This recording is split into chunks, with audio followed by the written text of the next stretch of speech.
అదరకొట్టే కారం రంగు రుచి ఆచి కారం పొడి.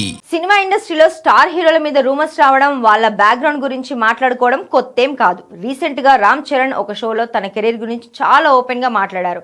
చిరంజీవి కొడుకుగా పుట్టడం తనకు పెద్ద అడ్వాంటేజ్ అని చరణ్ చెప్పారు. ఒక యాక్టింగ్ స్కూల్ కి వెళ్లి నేర్చుకునే దానికంటే ఇంట్లోనే తన ఫ్యామిలీ మెంబర్స్ ఎక్స్పీరియన్స్ చూసి చాలా విషయాలు త్వరగా నేర్చుకున్నానని అన్నారు. అయితే మెగా ఫ్యామిలీ లెగసీ తనకు ఎప్పుడు భారం అనిపించలేదని, కాకపోతే ప్రేక్షకులు తనను ఒక నటుడిగా ఒప్పుకోవడానికి కొంచెం టైం పట్టిందేమో అని చరణ్ నవ్వుతూ చెప్పారు. ఇక హిట్లు ఫ్లాప్ల గురించి మాట్లాడుతూ తను సక్సెస్ ను అస్సలు నెత్తికి ఎక్కించుకోనని చరణ్ క్లారిటీ ఇచ్చారు.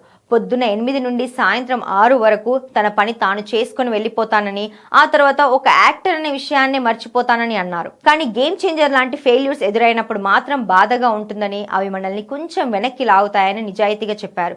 ప్రస్తుతం బుచ్చిబాబు డైరెక్షన్ లో వస్తున్న పెద్ది సినిమాలో తను ఒక క్రికెటర్ గా నటిస్తున్నానని, తన కెరీర్ లోనే ఇది ఒక ఇంట్రెస్టింగ్ క్యారెక్టర్ అని చెప్పారు. ప్రజెంట్ ఈ మాటలు వైరల్ అవుతున్నాయి.